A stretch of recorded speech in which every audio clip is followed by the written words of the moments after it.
Hello and welcome to episode 84 of the Rollo and Slappy Show. The date of this episode's release will be March 26th, 2018. I am Rollo McFlugel, and not with me today is Slappy Jones too. Actually, I'm recording this ahead of time because I will be in Florida on a trip for work when we normally record our podcast episodes. So I was talking to Slappy and we agreed, you know what, let's just throw something out in the podcast that we did a while ago and kind of take this week off. But while we're getting the week off, you're still getting a podcast episode. So what we figured we would do would be post a video I made back in July responding to 10 questions or points against libertarianism that someone posted on our Facebook page. And it's, get into some details about some stuff. Not a bad little thing to go into. So, show notes page for this episode is mcflugel.com/84. So, let's get into it. Hello, everyone. Rollo McFlugel here of mcflugel.com. So, a few weeks ago, I posted something on our McFlugel Facebook page, and someone wrote a nice 10-point response to that I really didn't read. But I was thinking about it the other day and said, hey, why not read each point and make a video response to it? So the thing that this person was responding to was, I said, the state has no legitimate property claims. Lack of state coercion does not make scarce resources available to everyone, Libertarianism 101. That was in response to something that someone else had said. So let's go through each of these 10 points that this commenter said and see if I can have decent responses for it.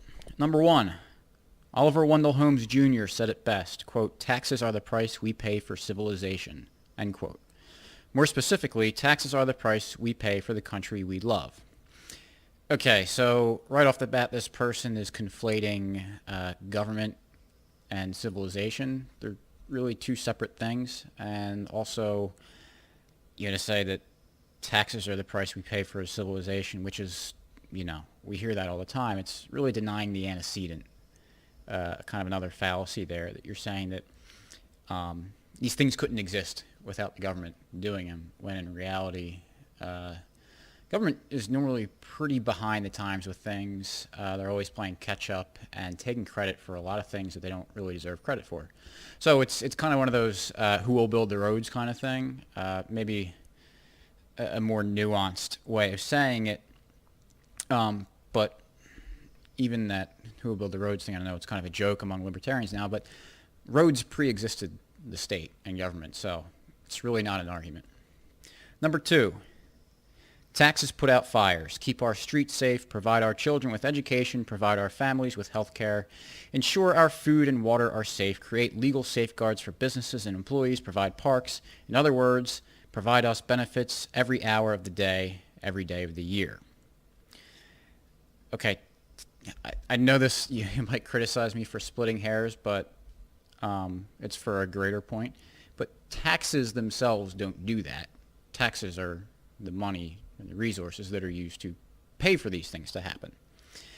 So when you look at it that way, instead of saying like, well, we need taxes, you need money to do these things. So again, this is denying the antecedent again. But all right, putting out fires. Yeah, I think there'd be a market for that. There's private fire organizations. The National Fire Protection Agency, or the NFPA, was a privately developed organization that created fire codes and a lot of privately used regulations and codes and standards for keeping buildings from catching on fire. Insurance companies love things like that because they don't have to pay out when something goes wrong. Keep our streets safe. Again, there's another market for that. Look up the Detroit Threat Management Center, for a private police force that does a great job in Detroit. Provide our children with education. Do we really think that without the government providing government schools that there wouldn't be education? Again, education and schools have predated the state. Provide our families with health care.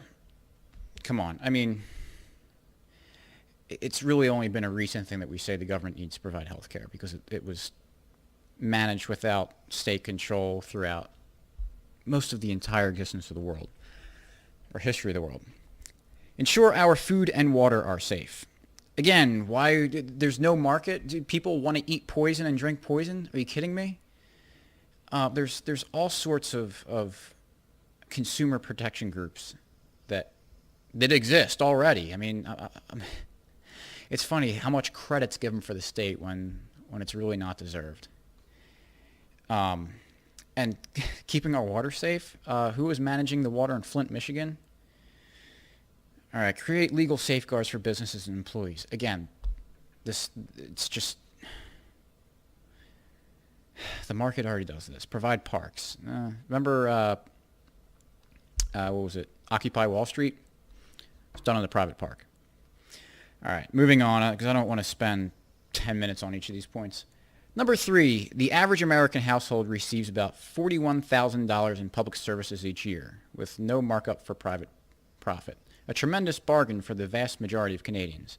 Okay, so this person's from Canada, not the U.S., but, you know, the point still stands. I have no idea if that number is true. For the sake of argument, let's say that it is true. The point that this misses is that with no markup for private profit, you don't just, if the private industry took an industry away from the government and started managing itself, you wouldn't just add profit to what it cost the government to do it. The government is extremely inefficient just by the nature of it.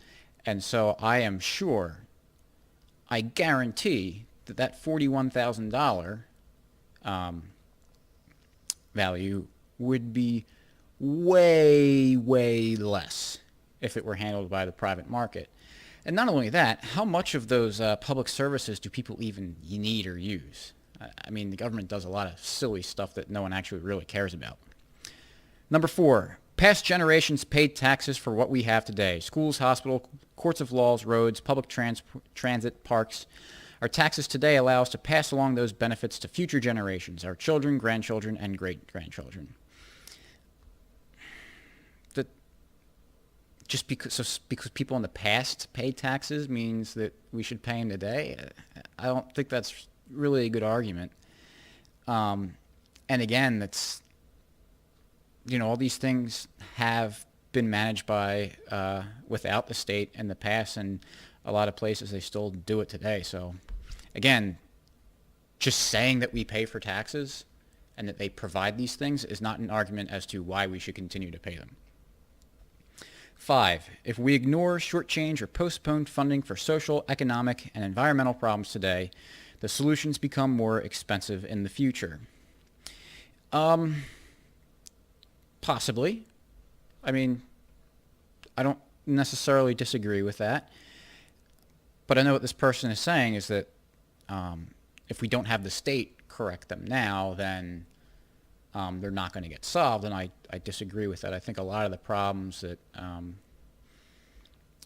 the government deals with or tries to solve ends up becoming not an issue anymore because the market's a much better mechanism for solving problems. Look at, there was the antitrust, I guess it was an antitrust lawsuit against Microsoft, and by the time the government was ready to present the case, it didn't matter anymore because Microsoft didn't even qualify as a trust anymore. So the market tends to solve problems way better than the state.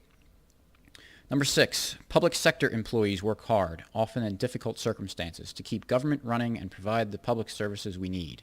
We need to attract and retain hardworking public employees and pay them fair compensation. Okay, I don't doubt there's public sector employees that work hard. I certainly have friends and family who work for the government, and you know, I do believe that there are a lot of people that really do their best and put in an honest day's work. The problem is, it's not necessarily the people that are the problem, it's the incentive structure. And when you have a central planning system, the mechanism by which you want to solve problems with like prices doesn't really exist. So it's just, when you're with the state, it's kind of doomed from the start. It's the problem with central planning. They have not solved, no one has solved the economic calculation problem. So it's, like I keep saying, it's doomed from the start. It's just the nature of it. Okay, 7. Money begets power, which begets more money and more power. Taxes provide a counterbalance by softening extreme disparities in wealth, power, and benefits.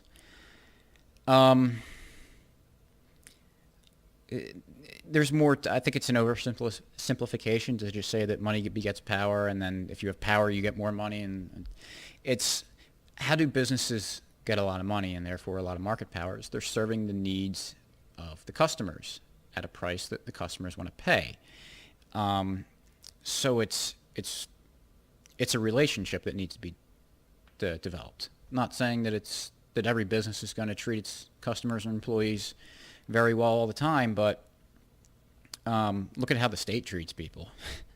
And and even if you do agree that money begets power, which begets and that power begets more money, and vice versa, the argument here is to give it to the state. So that means they're going to get a lot of power and more money, but they're all altruistic and have no issues that would cause them to act in any sort of bad way.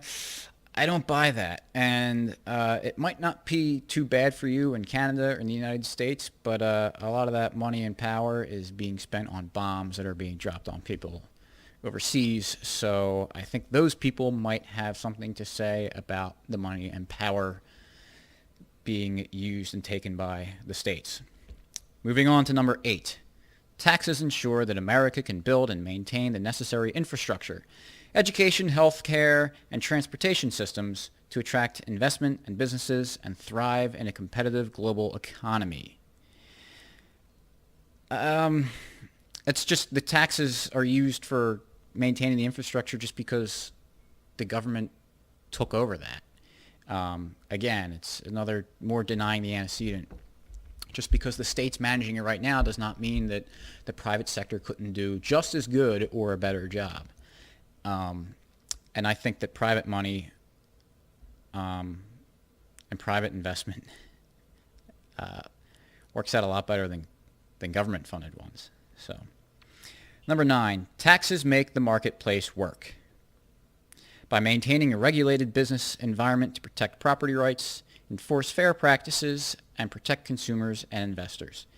Okay, the fact that the state exists is not a protection of property rights, but it is quite the opposite. Also, it doesn't do a good job of doing that. And you can have, the market could come up with much better ways of protecting consumers in the marketplace and investors. Look at Bernie Madoff. His competitor was reporting him to the SEC way before they caught him, and the SEC looked at Bernie Madoff stuff and they said, no, he's good. It was the private market that figured out that Bernie Madoff was a crook and had a Ponzi scheme. The government blessed it. And this is the frustration I have with a lot of people, and even libertarians a lot of times. I think libertarians tend to give the state a lot more credit than it deserves. I work in the oil refining industry, and the vast majority of our codes and standards are private. We don't have the government telling us how to rate vessels. It's by the ASME and American Society of Mechanical Engineers and API, American Petroleum Institute. There's some government organization in there and some government regulation, of course, not because they need to be, but just because they are going to be there. But, a huge amount of the regulation is private, and it works very, very well. Finally, number 10, taxes allow citizens, residents, and businesses to do things together that we could never do on our own. In other words, taxes allow us to be America in the way we live, work, and play. Thank you. Like what? I don't even know how to respond to that, because what do taxes allow us to do that? I don't know. Maybe an example would help. Maybe the 9 other points that were made above it were supposed to be that, but it's funny people write this stuff and present it as an argument and probably think, wow, that's really a good point I made right there.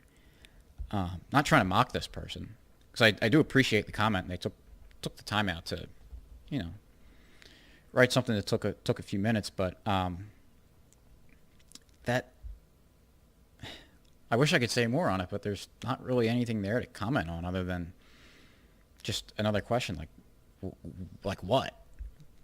So, all right, wasn't that bad. Got it done in a little less than 15 minutes. So appreciate you watching, and I'm back. Hopefully I answered that person's questions sufficiently, and hopefully you enjoyed what I had to say.